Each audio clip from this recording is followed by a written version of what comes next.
Jeff, how are you doing? Thanks for joining me today. Thank you, Al. Doing great. And thank you so much for the opportunity to be here and talk about something I'm passionate about. Yeah, and obviously you've been chopping wood at this, and we can talk about windmills and all that in a bit. But if you would introduce yourself and a little bit about what you're going to be discussing today. Sure. Jeff Higgins, founder and CEO of HCMI, or Human Capital Management Institute, have been actually helping to connect metrics and put numbers to people for the better part of 20 years, initially as a practitioner, and now, more recently, last 10 years as a part of HCMI. And what we're going to be talking about today is a new a change, basically a sea change, a new era for HR, which is the U.S. Securities and Exchange Commission has finalized rules that would require companies to disclose and report more information about their human capital. And that's relevant for a lot of different reasons. So you see the symbol for the Securities and Exchange Commission here on my page. Also, there's some great links to get more information if you like. And the 2-second commercial, our software solved by HCMI, is the only ISO 30414 compliant software for human capital today. And that can help with this SEC thing that we'll be talking more about.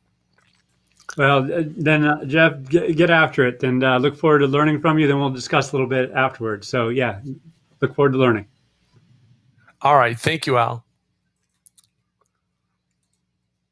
So, human capital is the most important asset. CEOs have been saying that forever, for a long time. We'll leave it at that. But they've never had to disclose any metrics about how or why or how they measure that or what they're doing. Statements like "we have the best talent in the industry," or "we really invest and develop our employees," or "we build from within," or all these. We really believe in training and people first. All of these strategies, but all great words. But what metrics? How do they measure that? How do they know they're doing it really well? And that's been part of the challenge. There's been all this great language, but institutional investors, they got the message a while ago. So they've actually been agitating for some time for metrics and more disclosures. Say, okay, message received. People are super valuable, source of competitive advantage, differentiation, success in the market, everything. When are we going to get some metrics around talent or people? And surprisingly, CFO Magazine, they put out an article about a year ago this time, which was probably a great sort of succinct Cliff's Notes, the human capital reporting kind of journey in history that I'll be taking us through in a moment. So bottom line, what do you need to know and why do you need to know it?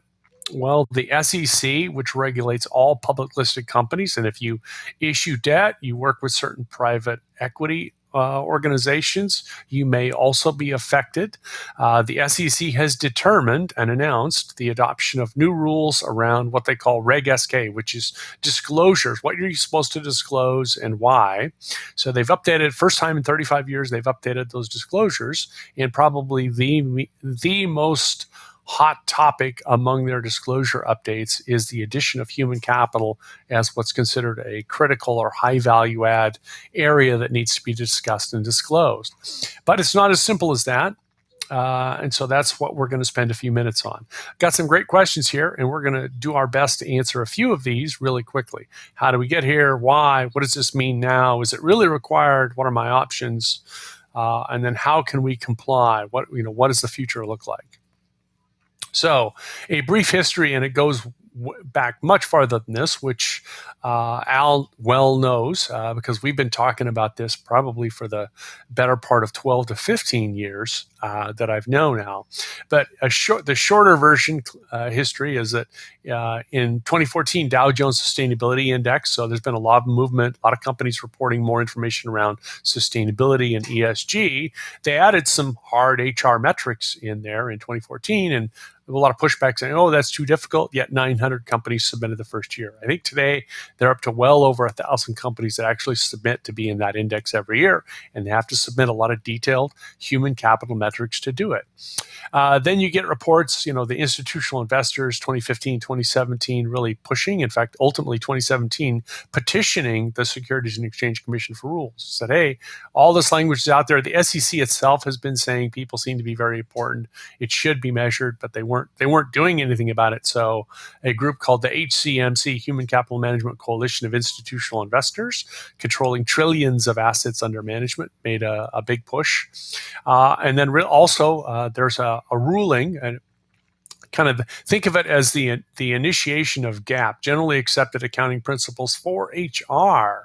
So, how do we measure and report talent and people from an HR standpoint? Really, the world's first sort of foundational element has been put in place in that, called ISO 30414. It's a global standard on how to measure and report human capital, both for internal and external disclosure purposes. And then you get the 2019, 2020, the SEC recommended changes. And then this year, surprising everyone during the pandemic, they finalized those rule changes. So I think everyone, perhaps not everyone, I certainly and many others were very surprised that they chose to release this during the pandemic. But it's now final, effective October of this year. So the important piece for that is really understanding where you are in your organization's human capital reporting and measurement journey. Hopefully, just by showing you this and listening to a few moments of this, you're going from level 1 to level 2 at a minimum. From unaware, you're now aware. But awareness is not enough, and it's certainly not compliance. Level 3 is compliance. But as you can see, by the way, even some of the most advanced organizations that are disclosing more than the SEC has required are still not at full compliance with really the SEC rules. And by the way, one of the ways we're using to determine compliance is, are they effectively following that ISO global standard? And I'll explain more about how the SEC announcement and the ISO standard kind of fit together. Really, once you have the metrics on a sheet of paper or a few sheets of paper, that's not enough. That's the starting point. That's now your entry to the room. But you can't hand that to the CEO, the investor relations, the board, and say, here you go. They're going to have a million questions about that. And that's what level 4 is. You need to be able to answer those CEO and board level questions. And even more important, you need to be able to interpret and tell a story about all those metrics. 15 metrics, 5 are red, 5 are yellow, and 5 are green. What does that mean? Is that success? Is that failure? Is that something in between? It's a journey, and it's all about, just like with financial reporting and financial disclosures, it's all about the story that you tell. That's what gives the context and meaning to the metrics. And that's the most important piece. So once you have the metrics, it gives entree to these higher level things, which literally would put you as HR professionals and organizations in the room during the investor calls, or certainly on a hot email link to answer questions that investors might have, or the board of directors might have. So we can skip the whole argument about HR having a seat at the table. I would argue this is a path to a much bigger seat at the table. Okay, so I get it. There's human capital reporting metrics. They're out. What does this really mean for my company? What do I need to be doing about it? Well, as you can see, someone is going to have to be in charge of reporting this. And by the way, it's effective in October of this year. And certainly for all full year calendar 2020 reporting, companies are going to have to take these new reporting and disclosure rules from the SEC into account. So what are your choices? Well, do nothing, ignore.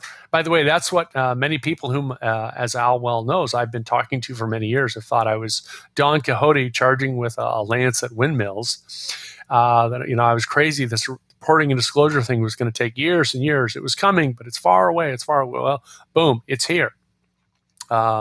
It's been coming for a while. I've been saying it's been coming for a while. So, like the person running through riding the horse through the hills, Paul Revere is saying, the British are coming. The British are coming. They're here.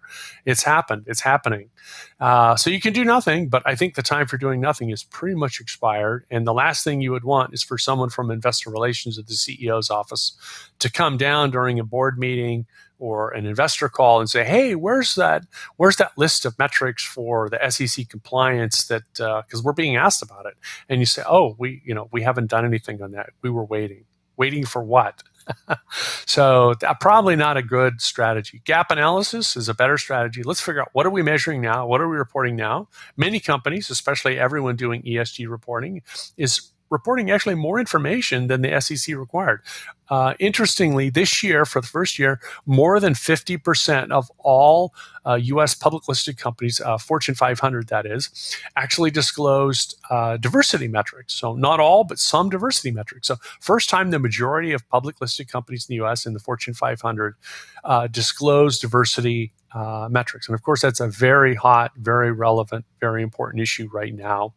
Not that it wasn't before, but it's gained so much more traction in very recent days.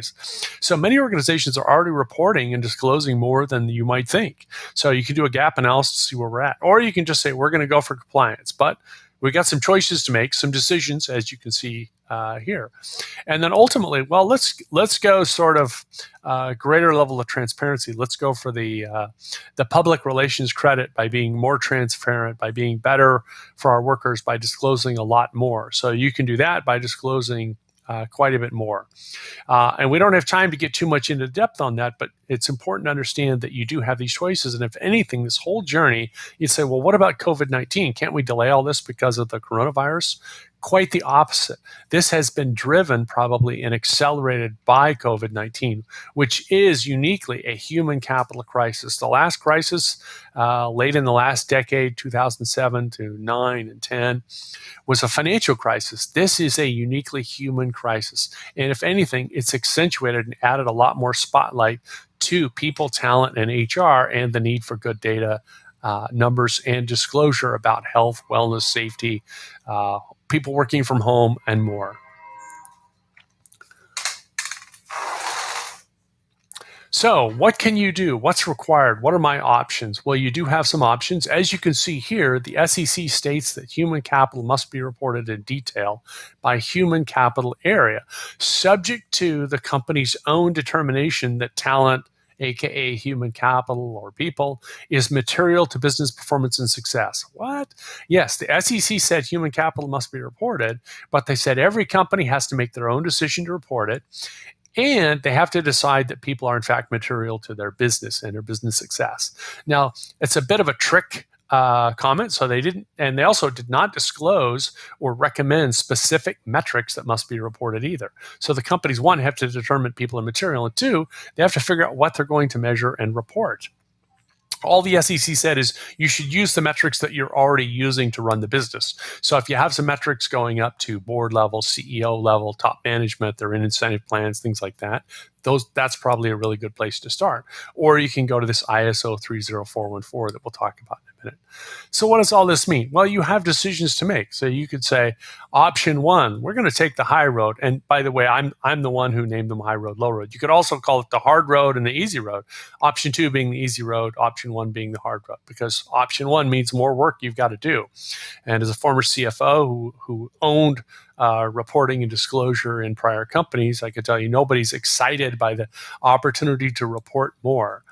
But if it's something that the SEC is mandating, then sure enough, you're going to do it. And since most organizations are already disclosing, certainly S&P 500, Fortune 500, most companies are saying people are our most valuable asset. We really have to take care of our people. It's all about our employees. And we've gotten a whole new understanding of how valuable our workforce is with this essential workers, right? Manufacturing workers, service workers. If we don't have people, facing the customer, delivering our service, ringing up the cash registers, or running the manufacturing line, then we're out of business. So there's been a whole new, I think, wave of understanding about the value of people and what an essential or high value add worker really is.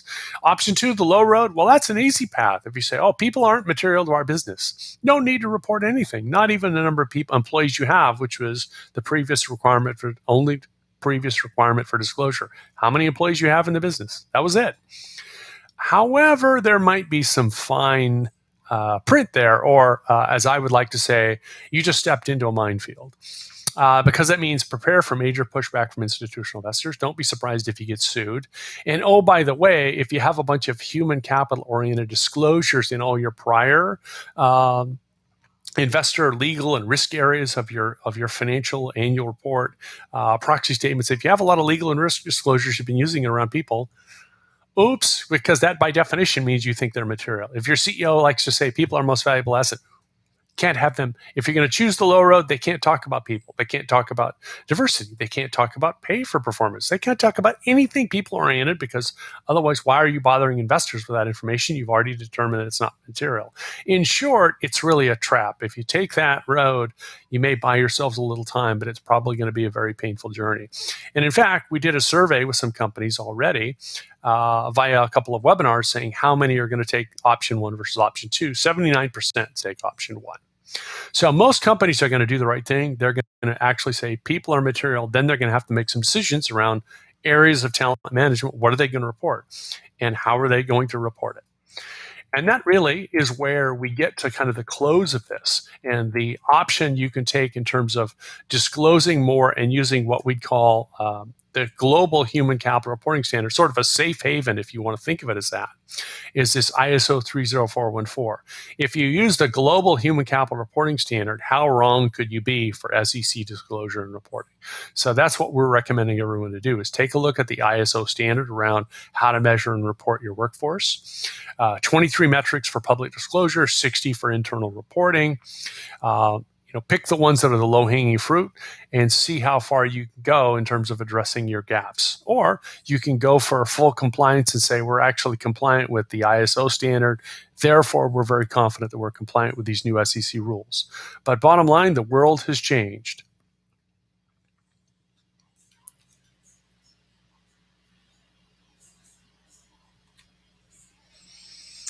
So Jeff, thank you. Number one, the whole Don Quixote, I think really works because I can attest to your commitment to understanding and influencing this, what is now imminent, this need for compliance reporting. So if I am a leader in HR, if I'm a people analytics professional, and I hear the word compliance, I might cringe. It speaks to I should do this. I need to do this. Meanwhile, I need to deliver value to the business. And oftentimes reporting is just that. It's just reporting. It's not arguably value generating, and it's not arguably as enjoyable and interesting.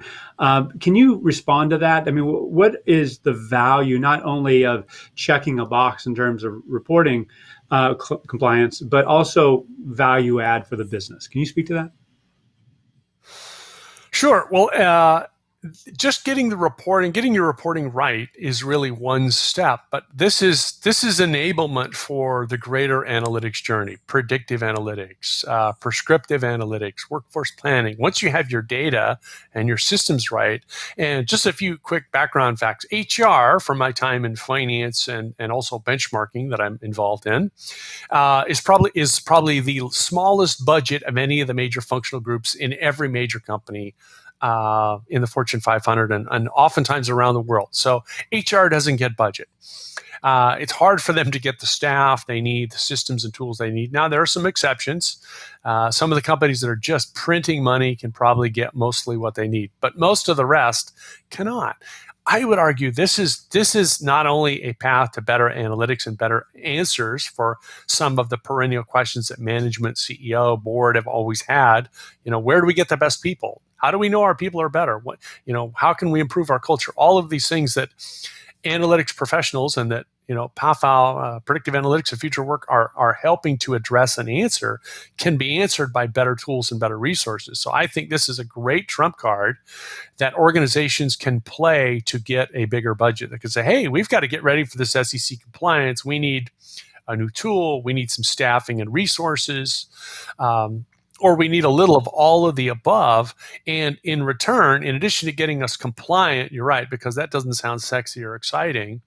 What it really is going to drive is the opportunity to do the really advanced stuff. So, oh, by the way, compliance is almost going to be the byproduct. You'll be able to do much stronger analysis because ideally you have your systems and data cleaned up. Maybe even have a third-party certification attestation as to the quality of that data to make sure that your reporting and disclosures are accurate and have been signed off on. So what I'm hearing is not looking at this as, oh, damn, there's something else to do. Is like, this is a great opportunity to actually not only get better insight, but take more appropriate action based on that insight. Is that fair? Right. Oh yeah, it is. Oh dang, we got to do more work. But you know, I think HR has been in many organizations have been getting ready for this for a long time. So now is the opportunity to truly get get your metrics reporting right, and then link it to the other kinds of studies and work that you're doing. Let's talk about how engagement or even cost of our workforce links to workforce productivity. Can we find ways to get people, wanting, if the highly engaged people do what's called discretionary effort, they work harder, no additional cost. Those are the kinds of things that you start to measure. But really what I found the confounding factor or the limiting factor is that organizations always said, well, how does this affect my bottom line and why should I care? Because basically at the end of the day, all these HR metrics were not in the annual report and not even in the sustainability or ESG reporting. Well, now they're going to be, and that gives them a level of importance that no one can dispute anymore. Yeah, as you're sharing this, and there's 20 questions that I want to ask, but I'm going to have to, in the interest of time, just pick one or two, is we are in this situation with COVID and with this uncertainty in economic markets and in society in general, that we have to think about how we're going to retain staff, how we're going to engage staff, how we're looking out for their well-being. All this stuff is happening in the HR or human capital space. So now there's something on top of it. So it invites the question, who's going to do the work? Everyone's maxed out. And again, I don't want this to come across as self-serving to you or anybody, but just as a matter of fact, you can do this as a hard lift, just go in and pull reports from solutions throughout your organization, or you can automate these processes so it becomes more efficient over time. So what do you say to those who, okay, I understand it. Now I'm going to have to ask somebody to go do this work. There's no one to ask. Therefore, I do what? Do I go get a technology? Do I get a consultant? What do you have to say to those people who are struggling there? Yeah. Oh, great way to kind of call it the way it is, Al. So yeah, it's not like people don't have enough to do, and HR's probably never before been as much in demand in terms of numbers and data. I would say one way to think, you do need to get the right tools and systems to be able to automate this. You can do, as you say, a hard pull. Some of the best companies that we've seen in terms of compliance and disclosure, when we talk to them, like, oh, how'd you do this? This looks great. Well, we put a lot of people, literally in a series of rooms, crunching numbers with Excel, and then we turned it over to our graphics department and made some great looking charts in the end. But it took months, and it's not a repeatable process. And if you want to call it a repeatable process, it's very painful, very, very expensive in terms of time and effort and energy. And if you're going to have to be disclosing this stuff on a regular basis, why do that to yourself, especially during COVID, when you really need to find a better way to do it? So yeah, get the systems and data to do it, and get some expertise, because just calculating some metrics, what if you've excluded data? What if you've missed some important things? You're really opening yourself up to a whole new level of risk. And that's that whole scary compliance term again. Well, so if that's really the issue, yeah, get some third-party validation. I mean, you can literally use a tool. You can get experts to help you. And from a selfish standpoint, I can help you. I've been, like I said, as you said, I've been championing this for a long time. And by the way, full disclosure, I was the lead U.S. architect in the creation of the ISO standard. And one of the people who actually helps organizations on a global level try to get to that kind of compliance, which is a perfect way to be both a leader and also be SEC compliant. Well, I'll be quite honest, and I say this personally and professionally. I'm glad it's you, because you not only are extraordinarily knowledgeable about our discipline, you've been chopping wood at it for 20 plus years. You also have a very virtuous stance, and you understand the unique nature of data that looks at people, which has an ethical responsibility, which has a very social responsibility to it, and you have taken that to heart over the years. So thank you on behalf of the community, insofar as I can do that. Really appreciate you. How can listeners, viewers learn more about you and what you're doing? Okay, well, great, Al. But let me give a shout back to you. Sort of, analytics and basically good, using data and numbers for good. So just one comment. All the work, and by the way, I'm still a recovering accountant. I was a bad guy in my earlier life. I'm still paying for my evil sins of the past. So working on that recovery. But it's funny, and linking this to dollars and trying to help companies be more efficient. It's funny how we've always, I was hesitating for a moment, but literally I can use the word always, found that doing good things for people has the best ROI. But when you don't have the data, it's easy to take those low roads. Oh, let's just treat people like it costs to be minimized. Hack away at the budget, hack away at salaries, hack away at stuff. Well, there are other ways to get there, and they're much better. So I truly believe that numbers and data and measurement disclosure is going to do great things for the workforce, as long as it's used ethically and responsibly in the future. I think transparency is going to enable us all. And how organizations they can get a hold of me at jeff.higgins at hcminst.com, hcminst.com. Or they can reach us at hcmi.co. And there's also a humancapitalreporting.org site, which has a collection of data. And there's some peer groups and other groups that we're a part of on LinkedIn and other areas that you can get into to talk about what other organizations are doing. And also looking forward to doing some great educational work with you, Al, in your academy to further educate people about human capital reporting and why it's so darn important. And I predict that future CHROs will all be not just metrics literate, they will all be SEC compliant literate. They're going to be able to talk this game a little like CFOs do today. Well, they're going to do so because of the work that you have done. So thank you again for your contributions, and look forward to making great things happen with you in the days, weeks, months ahead. So we'll see you soon. Yeah. Yep. Thank you, Al. All right. Be well, Jeff.